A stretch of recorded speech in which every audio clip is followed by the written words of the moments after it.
Hello there folks, I'm Dan Brown from asortofinterestinglife.com. You're joining me on board good old Narrowboat Tilly as always, and today we've got a slightly different video. This is a very short boat trip that I made on board Tilly. Well, I say on board Tilly, I mean at the side of Tilly, as I did the entire thing by hand. Basically, I wanted to turn around and moor up on the same spot, but obviously facing the other way. So what I did, rather than go down that way for maybe a mile and a half over the aqueduct to turn around and then come all the way back to moor up, I simply unmoored it, walked it back up to the turning point just up there, turned it around by hand and then walked it back down, and didn't even so much as remove the chains from the towpath. So, without further ado, let's dive in and have a look at the actual footage. This was our starting and ending point, a beautiful little place just by the Poacher's Pocket outside Chirkbank. As you can see, and as I mentioned, I literally just left the chains where they were, because obviously mooring back up there, those chains are perfectly spaced to tie the ropes up. What I did do here is run the bow line right the way down the side of the boat, so that from the stern, as I turn the boat from the towpath, I can simply reach over and grab that rope and then easily pull the front of the boat in, as you'll see later in this video. And walking the boat up the canal is as simple as grabbing hold of the boat and walking it up the canal. This is the view from the front, which in a moment we're going to get very fancy in this video and use picture-in-picture so that you can see what's happening at the front and the back of the boat as it turns in the turning point. You can see just how wet the towpath is at that point as well.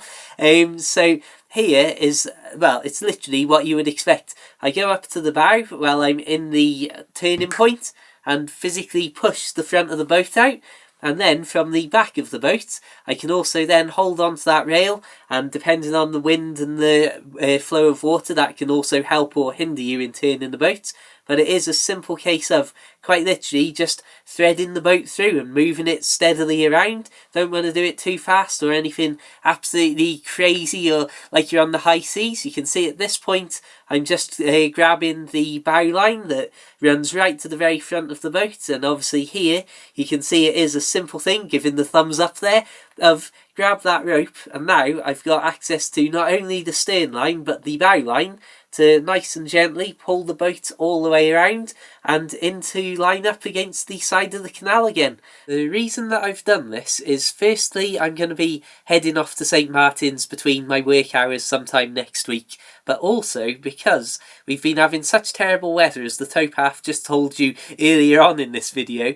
The rain and wind has been driving against the back door and letting loads of water run down on the inside, whereas this, now by facing into the weather and putting my cratch cover up, it's entirely watertight from the waterline upwards as well as below, hopefully. So, thank you very much for watching, and I would, on this video, like to say in particular, thank you so much to everybody who's downloaded and been reading and sending me messages about my latest narrowboat book. It's called Dan's Narrowboat Life, as many of you already know, and I really can't thank you enough for the support. It's been incredible. For the first 2 or 3 days that it was, or after it was released, it was in the top 2 of 3 separate categories on Amazon UK. So thank you so much. It's absolutely amazing. And as always, it's truly humbling to get these messages. I hope that you all enjoy it. Please, if you do like my videos and want to help me out, then please do consider checking it out.